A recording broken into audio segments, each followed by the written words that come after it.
Magandang araw po mga kapuntos, at sa araw na ito po meron po akong tampok na video para sa inyo at sana ay magustuhan ninyo.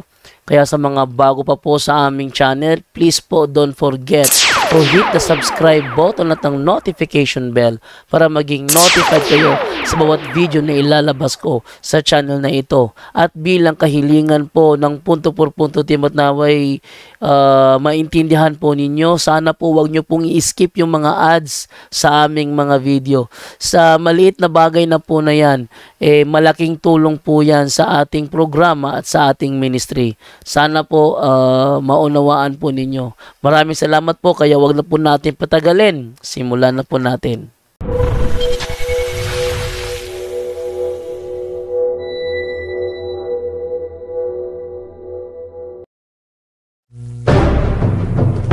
Pastor sa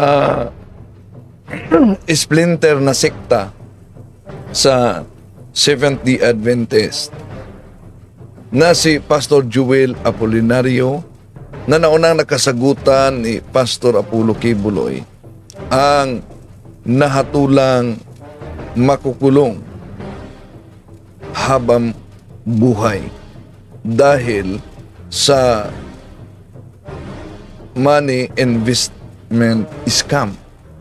At naunang daming nagagalit kay Kibuloy dahil siya ang umano'y nagpasara sa Kappa Ministry International, yung pyramiding scheme.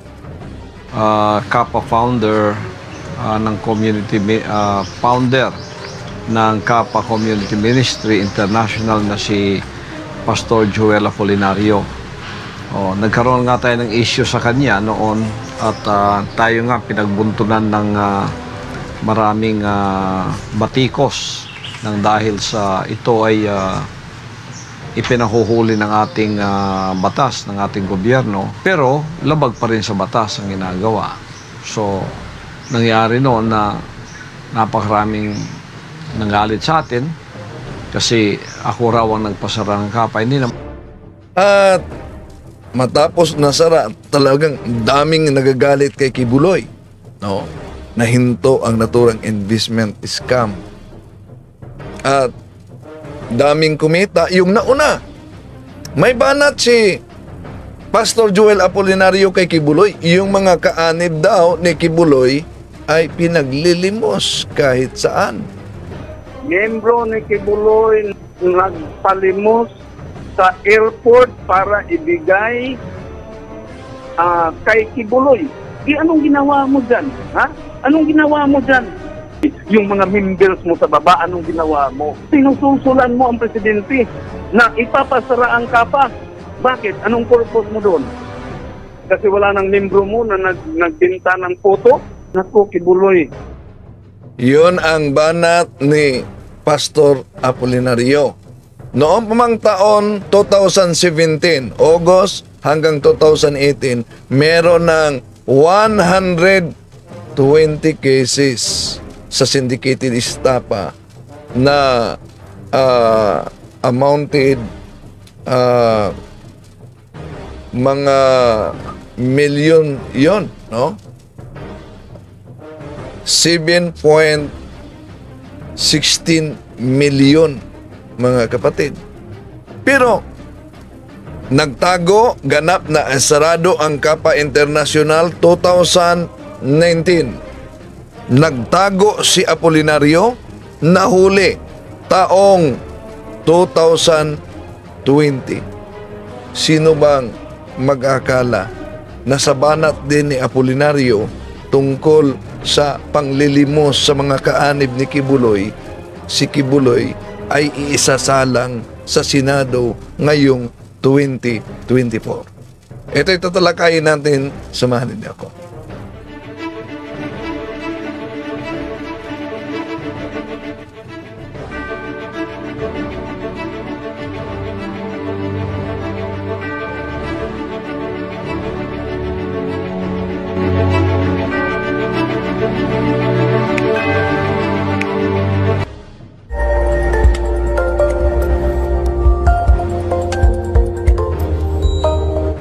Kumusta? Merry Christmas at advance Happy New Year sa lahat nating mga kapatid. At Happy Sacerdotal Anniversary ni Father Abi Arganiosa, ang aming theological advisor. At happy birthday din, kay Attorney Maruel Iasos, ang ating CFD legal consultant. Attorney, happy birthday. At sa lahat na mga nagdiwang sa kaarawan ngayon. At maaari kayong magka-suporta sa ating channel sa pamamagitan ng pagkikayat sa mga kapatid natin mga Katolikong magsubaybay. At kung bago ka lang sa ating channel, huwag kalimutang mag-like kung nakapadaan ka lang at mag-subscribe. At huwag kalimutang pindutin ang bell button para updated kayo, mag-comment at i-share ninyo mga kapatid. Maaari din kayo makatulong sa pamamagitan ng super chat sa ating channel o kaya super thanks o membership sa ating channel mga kapatid. So, imagine yung banat ni Apolinario kay Kibuloy noon, no?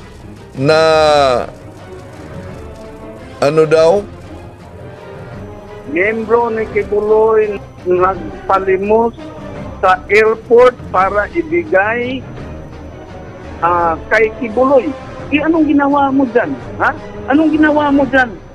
Yung mga members mo sa baba, anong ginawa mo? Sinususulan mo ang presidente na ipapasara ang kapa. Bakit? Anong purpose mo doon? Kasi wala nang membro mo na nagbenta ng photo? Naku, Kibuloy. At dahil sa banat na ito ni Apolinario, sa takbo ng taon 2023, yun, nagiging mainit naman ang issue ng buksan ni Senador Risa Hontiveros at may resolusyon na isasalang sa investigasyon sa Senado si Kibuloy para sa naturang isyu. Kilalanin natin si Elias Jackson, dating miyembro ng Kingdom of Yun, Jesus. ilan lang sa mga miyembro ang pinakilala at meron pa umano na mga miyembro na inabuso. At ito ang mainit na sasalubong sa 2024 mga kapatid. Sa pagkakataong ito, buksan muna natin sa panalangin. In the name of the Father, and of the Son, and of the Holy Spirit. Amen. Come, Holy Spirit, fill the hearts of your faithful, and enkindle in them the fire of your love. Send forth your Holy Spirit, and they shall be created, and thou shalt renew the face of the earth. O God, you've instructed the hearts of the faithful by the light of the Holy Spirit. Grant that through the same Holy Spirit may always be truly wise, rejoice in his consolation, to the same Christ our Lord. Amen. Mary, help of Christians, pray for us. In the name of the Father, the Son, the Holy Spirit. Amen. So okay. So sorry. Okay. So welcome sa lahat nating mga kapatid na sumusubaybay. Nawalang audio. Sorry. Dahil may nagpaputok kasing kapitbahay sa labas, no? Tama yan na inuman na gawin daw po ni Pastor Kibuloy 5 piso kilo ng bigas. 5 piso kilo ng bigas. Okay? Sa lahat natin mga kapatid na sumusubaybay sa atin, welcome. At naunang sa interview kasi ni Pastor Apollo Kibuloy kay dating presidente, na nooy presidente pa, Rodrigo Duterte, tungkol sa kapa, doon nagsimula na ang presidente nag-utos mismong ipasira at kasuhan ang utak sa kapa International, mga kapatid. Ito ang bahagi sa pahayag ni Kibuloy. Kappa founder ng founder ng Kappa Community Ministry International na si Pastor Joel Apolinario. Nagkaroon nga tayo ng issue sa kanya noon at tayo nga pinagbuntunan ng maraming batikos nang dahil sa ito ay ipinahuhuli ng ating batas, ng ating gobyerno, pero labag pa rin sa batas ang ginagawa. So, nangyari noon na napakaraming nanggalit sa atin kasi ako raw ang nagpasara ng Kappa. Hindi naman. At dahil diyan, may banat din si Pastor Joel Apolinario. Ito si Pastor Joel Apolinario ay sa splinter group. Dami naman mga splinter group sa Seventh-day Adventist, mga kapatid. At radio anchor person ito at nagiging politiko din pero di nanalo. Maaalala ninyo noong nakalipas na eleksyon, tumakbo ito Senado, di po ba? Ang banat din niya kay Kibuloy, Miyembro ni Kibuloy nagpalimos sa airport para ibigay kay Kibuloy. Anong ginawa mo dyan? Ha? Anong ginawa mo dyan? Yung mga members mo sa baba, anong ginawa mo? Sinususulan mo ang presidente na ipapasara ang Kappa. Bakit? Anong purpose mo doon? Kasi wala nang membro mo na nagbinta ng photo? Naku, Kibuloy. At dahil diyan, umaksyon agad ang presidente na matalik na kaibigan ni Kibuloy. At sabi ni Presidente Duterte na ngayon dating presidente, that is pyramiding. When it is good to be true, it is fraud. Biro mo yung 100,000 mo would earn 30,000 a month. That is why NBI, sirahan mo na sila at dalhin mo doon sa upon my orders. Upon my order. Yun, order talaga. Kaya nasira, daming mga million, thousands na investment dahil na-freeze ang pera nito, no? Na di na nakuha. At umabot ba dito sa Osamis yung branch ni Apolinario, no? Diyan sa Santo Niño ba yun? Oo, umabot pa. No, malapit sa kanilang datata ang office, ha?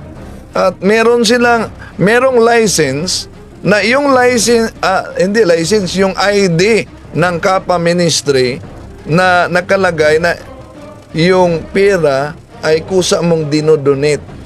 Yun ang inilagay. So, delikado talagang di na makuha dahil merong nakatatakusang idinodonate. Anong purpose ni Apolinario dyan? Sabi niya, isang religious organization, ang tanging layunin lang po nito ay maiahon sa kahirapan ang mga membro ng Kappa. O yun, maiahon sa kahirapan ang membro ng Kappa. Yung mga nakauna, no, dami ng mga pyramiding scheme na nangyari. Isa na yan yung pumutok noon, Disyembre din yon, no? Aman. Yung Aman. At pagkatapos sa Aman, sinundan pa ng yung tinatawag na Pretty Pink ba yun? Pretty Pink. Isa sa mga otak diyan ay may koneksyon noon sa mga miyembro ng Coratong Balileng. Pero iwan ko kung buhay pa ba hanggang ngayon yung gumagawa, no? Dami ding naloko sa ganyan. Kaya kahit yun ang purpose ni Pastor Apolinario, anong dahilan na napatunayang guilty sa investment scam lang ito, ha. Hindi pa kasali dito yung pagdakip niya nang nagtatago sila, di po ba, ng joint operation sa PNP military, mga kapatid. May napatay yun at daming mga high-powered firearms na nakonpiska galing mismo sa grupo ni Apolinario. Ayon kay Attorney Ray Cartahano sa interview ng Radio Bombo, mga kapatid, Cebuano ito, isasalin lang natin sa Tagalog. Ito ang pahayag ni Attorney Cartahano. Well, ni-render mag-decision, no, ang Regional Trial Court sa Butuan. So, Regional Trial Court ng Butuan ang naglabas ng desisyon. Imagine, habang buhay na makukulong. Ipa-implement ng provision sa atong balaod, no, actively gi-prosecute ni sa atong Securities and Exchange Commission. Expected ni siya, no, Bumbibon, ang balaod ni Daog din sa aning klaseng scam. So, ang batas ay nananalo sa ganitong ori ng scam. No, so kabalo man talagang tag mga kaila, mga amigo. Alam naman umano na maraming mga kakilala na apil sa pamilya Bumboybon nga ni. Kasama pa yung mga pamilya umano na sumali. Lalo na diyan sa General Santos City, dami. Nang 2018 yun, nang inimbita kami para mag-lecture doon sa General Santos City, daming mga tao sa supermarket, sa mga malls, at sabi na nag-imbita namin, alam mo brother, bakit maraming mga tao ngayon na parang nagpipista? Dahil ito sa Kapa Ministry na investment. Kumikita talaga. Yun.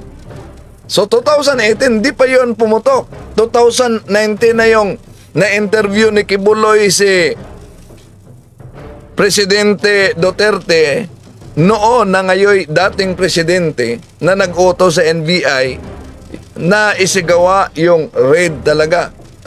So tuloy natin si Attorney Ray Cartahano sa interview ng Radio Bombo.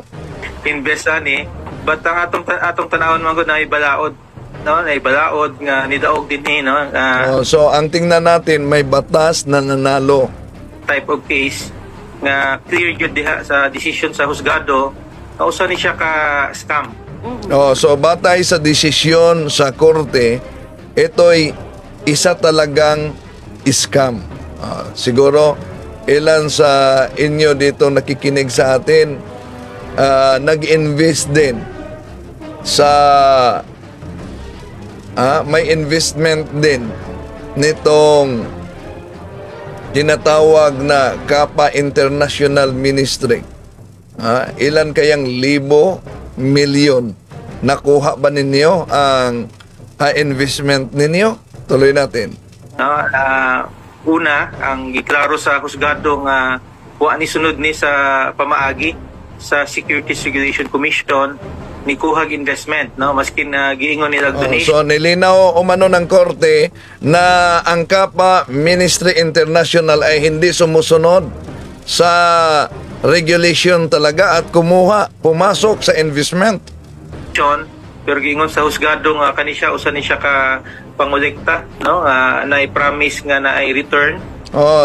Iyon dahil ang investment, although sa mga ID nito ay kusa talagang para bang offering lang, no? Pero may return talaga. At isang uri talaga ng pyramiding. Pero ang gibuhat sa Kapa, ilang giguwas nga murag na religious nga connotation, nagiguwas nga donation nga voluntary. Yan, donation, voluntary, nakalagay yan sa mga ID ng miyembro ng Kapa. Pero di lahat na mga branches na nagdala nito ang nasampahan ng kaso dahil meron pang mga kahit dito sa Osamis, no? Okay, tuloy natin. Pero ang giingon sa atong SEC nga usa ni siya ka solicitation, no, pangolekta sa contribution nga naay commitment nga ibalik ang kwarta nga kung ani mong buhaton kinahanglan nimo permit, no, kinahanglan nimo so ayon sa korte na kung ganito talaga ang paraan, no, kailangan ang permit aprubaha sa SEC. Merong kailangan ma-approve ito sa Securities and Exchange Commission. Diha lang mismo naipit na ang kapa. Naipit ang kapa dahil walang approval. Di man tayo basta-basta mo engage og negosyo sa nasod na walay permiso.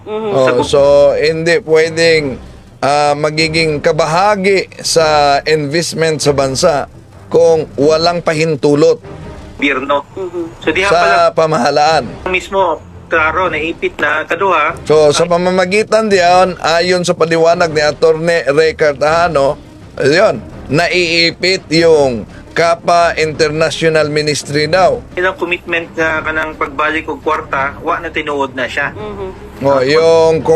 Yung commitment nila na ibalik ang pera, hindi nagiging totoo. Gingon sa husgado Bumboybon nga usa ni siya ka Ponzi-like scheme nga ang podato katong mga nauna yung magiging mayaman yung nauna. So swerte yung nauna, kawawa yung nahuli. Nag-invest ng huli, buti na lang may kakilala ako, milyon ang kanyang investment, pero nang pinasok niya ang cheque sa milyon talaga, kaibigan ko yan, pinasok, tinanggap sa Kapa Ministry, abay, na desisyon ng isarado. Yun, nakapasok na ang cheque niya. Na desisyon ng isarado. Pero dahil may mga connection din siya, buti siya, nakuha niya ang kanyang investment. Ang kawawa, yung karamihan na nag-invest na hindi talaga nakuha. Okay, tuloy natin si Attorney Cartahano. Naulahi ang apektado. Yun, apektado talaga yung huli na nag-invest. Lalo na yung dahil nahikayat sila, may nakabili ng sasakyan, may nakagawa ng bahay dahil nauna kasi. So, kaya nag-invest din sila. Pero, nasa huling bahagi na sila. At, nadesisyonan na isarado. So, anong nangyari sa investment nila? Di na nakuha. Maliban lang sa kaibigan ko na nag-invest ng milyon dahil sa connection, nakuha pa niya. Nakuha talaga niya. So, yung iba na walang connection, hindi na yun makuha. Tuloy natin. So, no-brainer on tapong Bumboybon, pero siyempre, nakabalota nga kaning natin mga siguro, dagantag mga kaila Bumboybon, nga nainganyo po dani, no, sa sa Kapa. Pero marami talaga ang sumali sa Kapa dahil nakita naman nila na yung mga nauna, meron ng mga sasakyan, walang pagkakaiba sa ama noon. Naalala nyo ba yung ama? Aman? Walang pagkakaiba sa Pretty Pink noon. Ganon din. Maglagay ka ng pera, babalik yan isang linggo na may tumutubo na. Pero umabot ang punto na tinakbo sa nagdala. Lalo na yung sa Pretty Pink. Iwan ko kung nahuli ba yun. No? Tinakbo sa nagdala ang pera. Daming kawawa talaga. Tuloy natin. Kung ilang ipa-approve ni Bumboybon, pagkatapos kung i-approvehan ni sa atong SEC, wala na ipit ang Kapa. Okay. Pero I'm sure, kung ilang i-apply unta ni sa SEC, di po man i-aprobahan sa SEC kung di hatagan og kaning giningon nga mga safety nets ang publiko. O dito lang sa punto nga wala approval, igo. So sa punto na walang approval sa Securities and Exchange Commission, ang ginawa nila ni Pastor Joel Apolinario, doon naipit siya. Habang buhay na pagkakulong ang hatol ng korte. Okay. Na din ang kapa.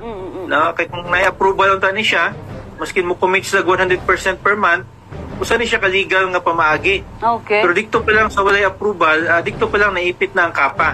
Pero nagabit ni Bomboy Bon, syempre, wapod na sunod ang ilang commitment. Sunod ka, tungod kayo na yung mga complainants ng reklamo. Yes. Wag yun na palik ang ilang investment. No, meron talagang mga nagreklamo. Kung ibalik natin, noon pang taong 2017, August, hanggang 2018, may reklamo na 102 cases of syndicated estafa. Di pa pumutok yung pagpapasarado sa kapa, tapos may interview sa SMNI ni Pastor Apollo Kibuloy, si dating Presidente Rodrigo Duterte. Tapos na interview, yun na, senarado na. At daming nagrally yun, no? Daming mga galit.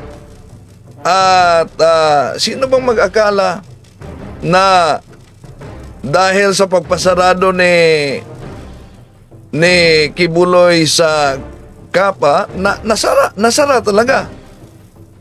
Dahil may order ang presidente. Pero bumanat at isyong nakita ni Apolinario kay Kibuloy itong pagpapalimos sa kaniyang mga miyembro. Miyembro ni Kibuloy nagpalimos sa airport para ibigay kay Kibuloy.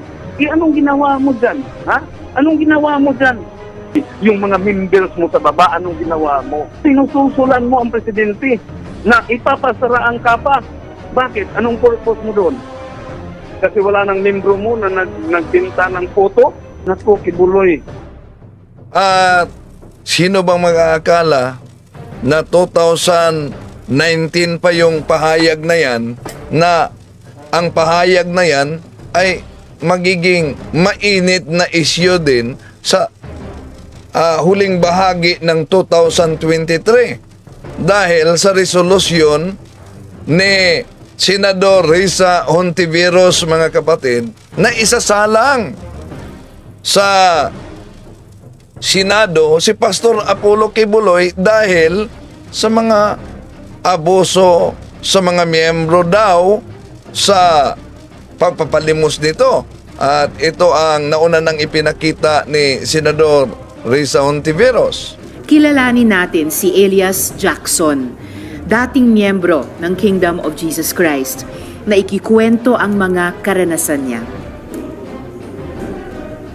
Dating miyembro na inutosang nangungulikta. 1999 po, hindi po ako nakapagtapos ng second year high school noong time na yun. Ulti na lang, last exam na lang sana. May dumating na yung parang youth leader na nag-invite sa amin, yung papa ko, mama, kinausap na mayroon daw activities. Yung May kasi yun, papasok na yung May, yung youth camp, tinatawag na youth camp. Nagdala po ako, isang bus po kami noon, mga young people po, mga underage kadalasan sa amin. 15 years old po ako, nagsusolicit kami, di Pulog, so punta kami ng Pagadian, sa Bonga del Sur, sa Bonga del Norte, buong Misamis. Di Pulog, Pagadian, of course, Osamis, dami diyan. Diyan, naalala nyo, kahit kakain lang kayo sa karinderya, meron ng mga haharana. Occidental po, Misamis Oriental. So, marami kaming Christine noon. Kaidaran ko. Pinapaglimos kayo, basically. So, higit na niya. Minsan, 3 kami, nangaharana, mga beginners. Akala ko nga yung remittance na 150 araw-araw noong 99, malaki na yun. Most time yan. Doon pala, tag 800, 1,000, hindi pa pala sa kontento doon. nung 99, nag-youth camp po, isang buwan po kami nag-youth camp, then after nun, nag-full time na kami. Pinalusip po kami na mag-full time. Nung umpisa po talaga, 99, 2 buwan lang po yun, mayroon po kaming 10% o 20% po ibalik sa amin. Yung after nun, after youth camp, nung nag-area pa rin kami, wala na. Limit all talaga, 100%. Tapos, so, noong una, merong ilang porsyento na ibalik sa kanila. Pero, nang matagal na, wala na talaga. 100% na ang dapat i-remit batay sa pahayag ng dating kaanib ni Kibuloy. pag sabihin lang, kuha ka lang ng pangkain mo. Tapos sabihin pa na huwag kang magnakaw dahil blood money yan. Pangkain lang, huwag kang kukuha ng kahit piso dyan. Kasi pag kukuha ka, kakita yung ama, natawag kasi na yung Panginoon, maging parusahan ka, ganun, may karma. Pinaparusahan ba kayo pag di kayo nakakolekta?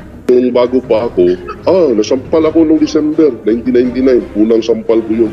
Yung ministro kasi, yung remittance ko doon dati, 500, 400, 300. Pinakamalit ko 300, 500. Kasi hindi ko naman alam talaga yung Hindi kasi ako lumaki sa ganyan. Kami naman po sa full time, buong taon, buong buhay mo, doon ka na sa loob. Yung pinakamatindi po, yung palo talaga. Noong 2000, hindi ko malimutan, mahigit 50. Grabe, no? At gagawin daw, sabi ni Senador Pimentel, ang kanilang investigasyon pagpatawag kay Kibuloy in aid of legislation. Pero may banat si Attorney Topacio dito, ang abogado ni Kibuloy. Ang Senado po ay hindi korte. Sinabi na po yan ng Korte Suprema. The Senate is not a court, it is not the police, it is not an investigative agency. Its job is to legislate. In the same way that courts cannot legislate, the Senate or the House cannot determine the guilt or innocence of anyone. Itong hamon ko kay Senator Antiveros. Di tulungan ng tanggapan niya na mag-file ng kaso sa korte. Bakit sa Senado? Okay, so naunang sinabi ni Senador Pimentel na hindi sila pulis, hindi sila korte para magdesisyon kung sino ang may sala. Pero gawin nila ito in aid of legislation. Dahil kay Senyor Aguila na kasalukuyang may kaso din na isinailalim sa investigasyon, may nagawa na daw na batas tungkol diyan. So, kaya intayin natin mga kapatid ang isasagawang investigasyon ngayong 2024. Yon. Na ipapatawag nila si Pastor Apollo Kibuloy. Sa pagkakataong ito mga kapatid, mapa-stop kaya ni Pastor Apollo Kibuloy ang Senado tungkol dito?